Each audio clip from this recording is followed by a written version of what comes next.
أهلا بكم. في الفيديو ده هنتكلم عن إزاي تقدر تعمل إيداع في محفظة الادخار على تطبيق ثاندر بسهولة وأمان. أول حاجة هنروح عند المحفظة ونضغط على زر إيداع. بعد كده نختار وسيلة الإيداع فودافون كاش. هنا هنحط مبلغ الاستثمار، خلي بالك في رسوم خدمة صغيرة كده، خد بالك منهم.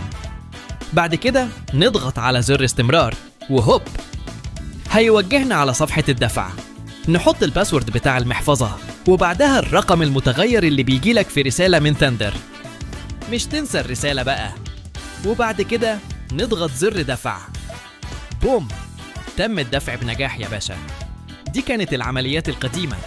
لو وصلت لك رسالة نجاح الإيداع ما تكسلش، اعمل ريفرش للصفحة بسرعة وبعدين نضغط على زر الاستثمار وهنحول الفلوس بقى للادخار.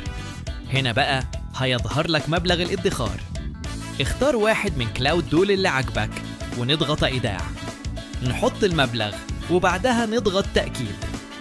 بس كده يا معلم، وهو كده فلوسك شغالة وانت نايم، مش محتاج تعمل اي حاجة تانية. لينك المحفظة تحت في الوصف وخلاص بقى الفيديو انتهى. روح شوف فلوسك بتشتغل وانت قاعد يا باشا.